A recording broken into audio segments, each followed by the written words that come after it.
प्रधानमंत्री नरेंद्र मोदी अपने 2 देशों के दौरे के दूसरे फेज में रविवार रात स्लोवाकिया पहुंचे। पीएम मोदी यहां पर 16 जून तक रहेंगे। राजधानी ब्रिस्लावा में विदेश मंत्री और यूरोपीय मामलों के मंत्री जुराए ब्लानर ने उनका स्वागत किया। प्रधानमंत्री मोदी द्विपक्षीय संबंधों और चर्चाओं को आगे बढ़ाने के लिए ब्रातिस्लावा कैसल में स्लोवाकिया के प्रधानमंत्री रॉबर्ट फिको से उन्होंने मुलाकात की। प्रधानमंत्री मोदी का पारंपरिक स्लोवाक रीति से ब्रेड और नमक भेंट कर उनका स्वागत किया गया, जिससे यहां पर आतिथ्य सम्मान और सद्भावना का प्रतीक माना जाता है। प्रधानमंत्री नरेंद्र मोदी ने एयरपोर्ट पर स्लोवाकिया में मौजूद भारतीयों से भी मुलाकात की। बता दें कि पीएम मोदी 13 जून से फ्रांस स्लोवाकिया के 6 दिन के दौरे पर हैं। स्लोवाकिया के प्रधानमंत्री रॉबर्ट फिको के साथ प्रेस को संबोधित किया। इस दौरान प्रधानमंत्री नरेंद्र मोदी ने कहा कि प्रधानमंत्री रॉबर्ट फिको अनुभवी नेता होने के साथ एक सच्चे मित्र भी हैं। भारत स्लोवाकिया के संबंधों को नई ऊंचाई तक पहुंचाने में उनकी मित्रता और अटूट प्रतिबद्धता का अहम महत्व रहा है। मेरी ये यात्रा किसी भी भारतीय प्रधानमंत्री की स्लोवाकिया की पहली यात्रा है और हमने इस अवसर पर दोनों देशों के संबंधों को व्यापक साझेदारी का दर्जा देने का फैसला किया है। इंडिया ईयू एफटीए को अंतिम रूप देने में स्लोवाकिया से मिले सहयोग के लिए मैं प्रधानमंत्री जी का विशेष आभार व्यक्त करता हूं।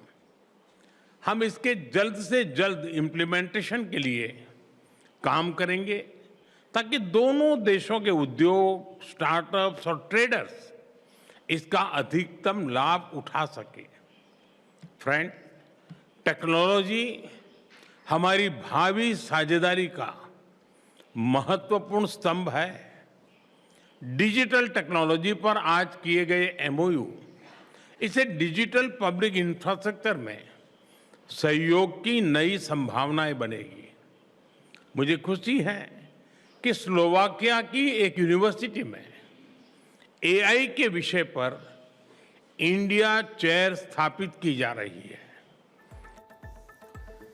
आज का दिन उत्तर प्रदेश के इतिहास में एक नया स्वर्णिम अध्याय लिख गया है। जेवर में बना दुनिया का आधुनिक नोएडा इंटरनेशनल एयरपोर्ट आज से पूरी तरह से शुरू हो गया है और यहां से कमर्शियल उड़ानों ने उड़ान भरनी भी शुरू कर दी है। केंद्रीय नागर विमानन मंत्री राममोहन नायडू ने दीप जलाकर इस भव्य एयरपोर्ट का शुभारंभ किया। सुबह ठीक 8:05 पर इंडिगो की पहली फ्लाइट लखनऊ से उड़ान भरकर नोएडा एयरपोर्ट की सरजमी पर उतरी तो पूरा परिसर तालियों की गड़गड़ाहट से गूंज उठा। इस पूरे उद्घाटन की सबसे खूबसूरत और भावुक कर देने वाली तस्वीर तब सामने आई जब एक साधारण किसान परिवार की महिला कलावती हवाई चप्पल पहने, चेहरे पर गर्व की मुस्कान लिए अपनी पहली हवाई यात्रा पर निकली।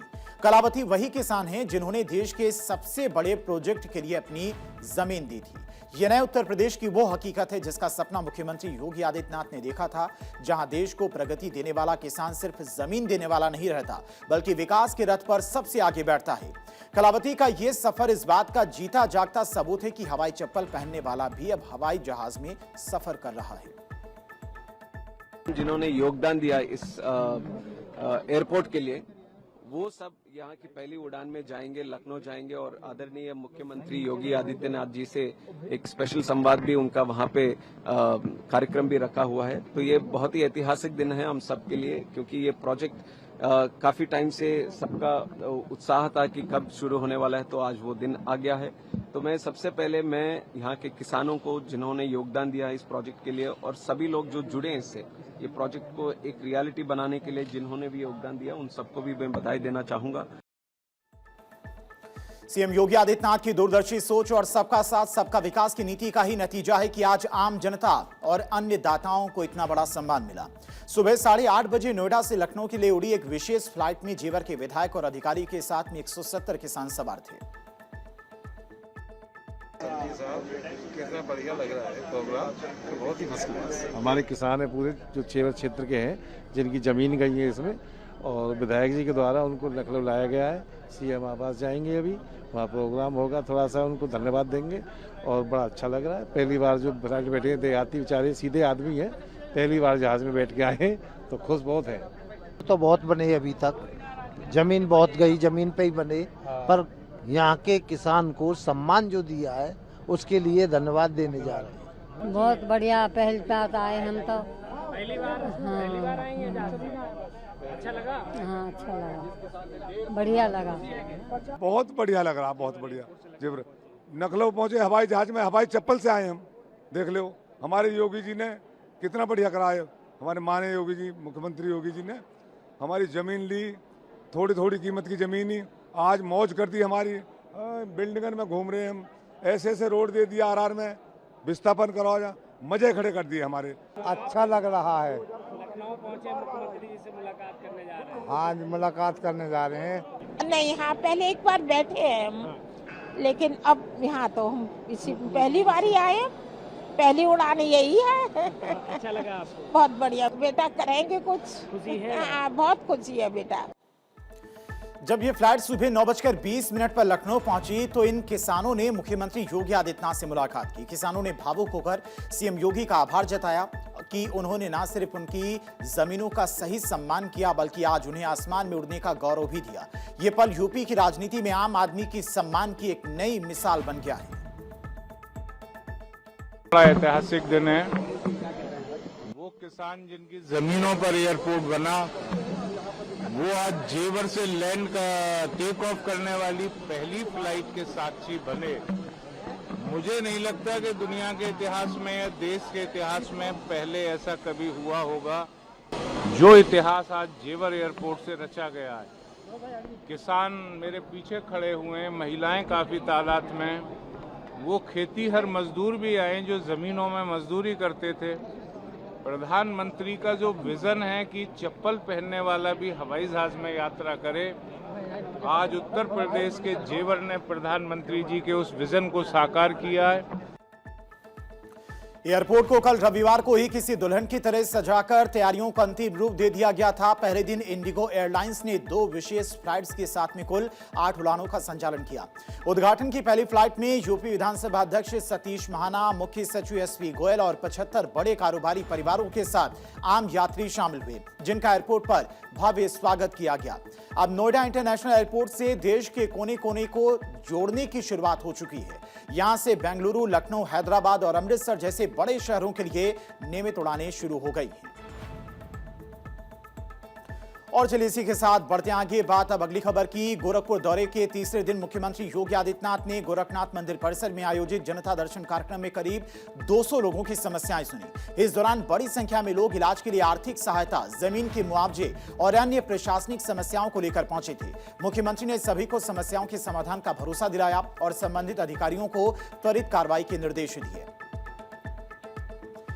ये 4 तस्वीरें भी आप देख सकते हैं किस तरह से मुख्यमंत्री योगी आदित्यनाथ ने सुबह सबसे पहले गुरु गोरखनाथ की पूजा अर्चना की और इसके बाद मंदिर परिसर का भ्रमण किया। फिर जनता दर्शन कार्यक्रम में पहुंचे। कार्यक्रम स्थल पर पहले से मौजूद महिला और पुरुष फरियादियों से उन्होंने अलग अलग जाकर मुलाकात की और उनकी समस्याओं को सुना।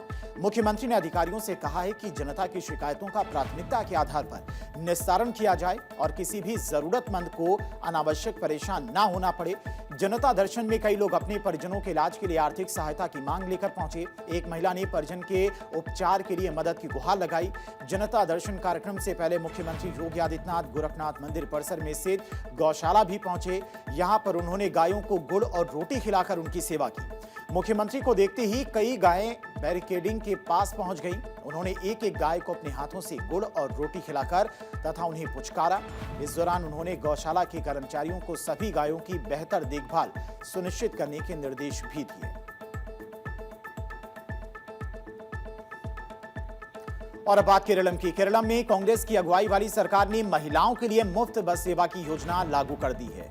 ऐसे प्रियदर्शनी योजना के तहत सभी महिलाओं और ट्रांसजेंडर्स को Kerala state road transport corporation की सामान्य बसों में मुफ्त में सफर कर पाएंगी। थपनूर के केंद्रीय बस टर्मिनल से मुख्यमंत्री वीडी सतीशन ने इस योजना की शुरुआत की। जिन बसों को हरी झंडी दिखाई गई उनकी चालक भी महिलाएं ही थीं। विधानसभा चुनाव के दौरान जारी घोषणा पत्र में इस योजना को 5 इंदिरा गारंटी में शामिल किया गया था और पहले चरण में किसी भी उम्र की महिलाएं और ट्रांसजेंडर इसके पात्र होंगे। इसके लिए किसी विशेष आय वर्ग का होना भी जरूरी नहीं है।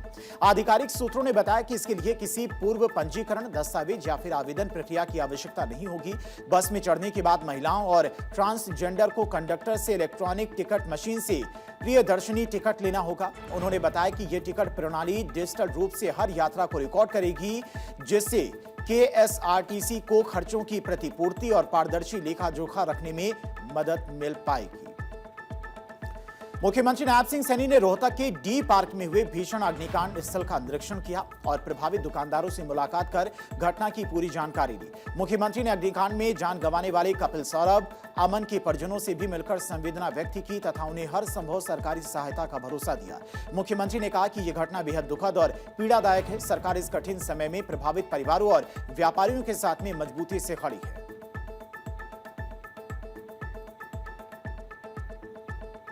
बात दिल्ली एनसीआर की। दिल्ली एनसीआर में सुबह सुबह हुई झमाझम बारिश से मौसम सुहाना हो गया। नॉर्थ एवेन्यू, हैली मार्ग समेत कई इलाकों में सुबह से बारिश हुई, जिससे उमस में कुछ कमी आई। हालांकि बारिश ने ऑफिस जाने वाले लोगों की परेशानी बढ़ा दी। बारिश के कारण कुछ चौराहों पर जाम की स्थिति भी बनी रही। हालांकि मौसम विभाग ने पहले ही सोमवार दोपहर और शाम को तेज हवाओं के साथ आंधी के साथ हल्की बारिश का अनुमान लगाया था। दिल्ली के कुछ हिस्सों में सुबह बारिश हुई और मौसम विभाग ने आंधी तूफान और बिजली चमकने संबंध में रेड और ऑरेंज अलर्ट जारी किया। पालम में 1.3 मिलीमीटर बारिश दर्ज की गई, जबकि आया नगर में 0.6 मिलीमीटर बारिश हुई है। लोधी रोड पर हल्की बूंदाबांदी हुई। राष्ट्रीय राजधानी के कई हिस्सों में न्यूनतम तापमान सामान्य से अधिक रहा। भारत मौसम विज्ञान विभाग के अनुसार दिल्ली के प्रमुख मौसम केंद्र सफदरजंग वेधशाला में न्यूनतम तापमान 28.2 डिग्री सेल्सियस दर्ज किया गया, जो सामान्य से 0.7 डिग्री अधिक है। पालम में न्यूनतम तापमान 25.4 डिग्री सेल्सियस रहा, जबकि लोधी रोड पर 26 और रिज स्टेशन पर 25.5 डिग्री सेल्सियस तापमान दर्ज हुआ। आया नगर में न्यूनतम तापमान 26.6 डिग्री सेल्सियस रहा। मौसम विभाग के मुताबिक दिल्ली के Bawana, Rajouri garden, Patel Nagar, Safdarjung, Lodhi road, Buddha Jayanti park, Rashtrapati Bhavan, Rajiv Chowk, ITO, Kalkaji, Tughlakabad और हरियाणा के रोहतक, खरखोदा, पलवल एवं आसपास के इलाकों में अगले कुछ घंटों में आंधी बारिश की संभावना है। IMD ने तेज हवाएं चलने की चेतावनी दी है। मौसम विभाग के मुताबिक 60 से 70 किलोमीटर प्रति घंटे की रफ्तार से हवाएं चल सकती हैं, जो 80 किलोमीटर प्रति घंटा तक पहुंच सकती हैं।